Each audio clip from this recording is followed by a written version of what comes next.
Hello everyone, I'm Dawson Yang and I'm part of Uman's group, and today I will be explaining the topic of groups.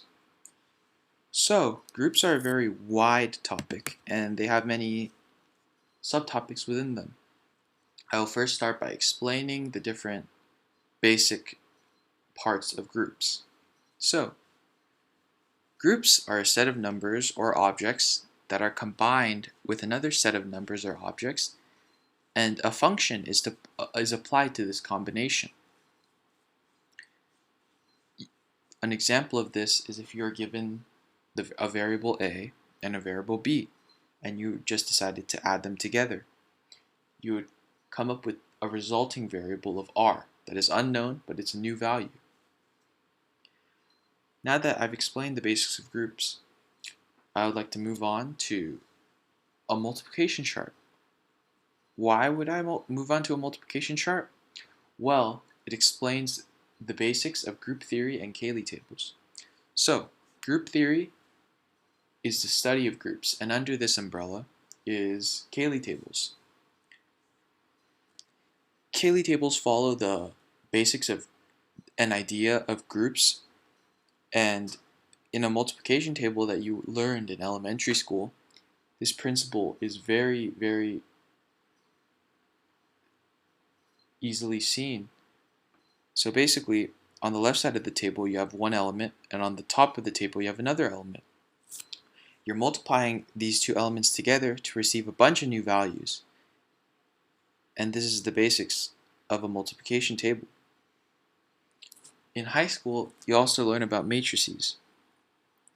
Matrices is a new set of notation that you use, such as this 2 by 2 multiplied with this 2 by 2 to create a new 2 by 2.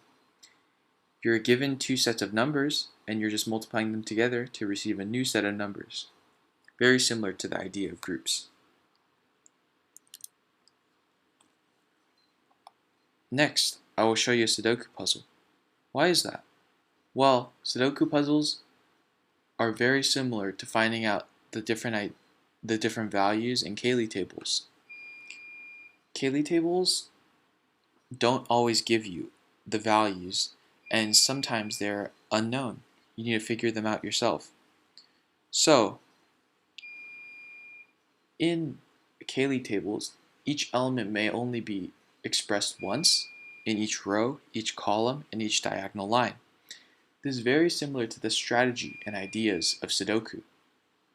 In Sudoku, each number may only be expressed once in each row, column, and diagonal line. Next up, we will be talking about a Rubik's Cube.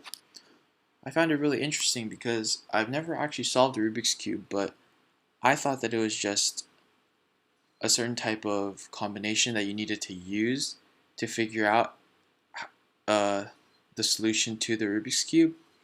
But actually, in mathematics, the Rubik's Cube can be described by group theory.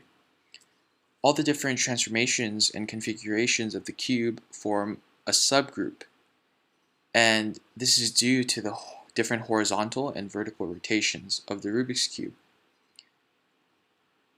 And the solutions and steps to solving Rubik's Cube are also described by group theory.